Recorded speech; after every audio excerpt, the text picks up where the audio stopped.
देखते सरस्वती शिशु विद्या मंदिर केवल शिक्षा दिए नहीं मत संस्कार शिखे भारत माता को भारत भक्ति जो सृष्टि करमर शिशु मंदिर ही करें से आज जो कार्यक्रम कर आज आनुआल फंक्शन कर लास्ट ईयर परफॉर्मेंस और टैलेंट को शोकस करने जो उद्यम कर प्रति वर्ष करते मु धन्यवाद देवी अनुष्ठान सेक्रेटरी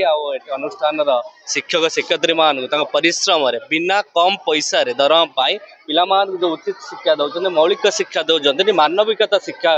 दौरान जोटा निहाती ये भारत वर्ष रे आमर निहाती पिला जो युवपीढ़ी मान जो लाइफ गठन बेरे माने आपण लाइफ गठन जो करेंगे निहाती आवश्यक पड़ो ये शिक्षा से मुझे धन्यवाद देवी सरस्वती शिक्षा अनुष्ठान को जे यहीपरि शिक्षक आहरी वृत्ति करूँ मुझे जो स्कूल को अनुष्ठान को मो एमएलए आडू 5.5 लाख टंका अनुदान करें आम सांसद निहाती आगामी दिन में सब बुद्धिजीवी मानक भी अनुरोध कर ये सरस्वती शिशु मंदिर को अनुदान करके निहाती गोटे वृक्ष मान जहाँकि मनीष कंपानी बनाते से ही बनाते।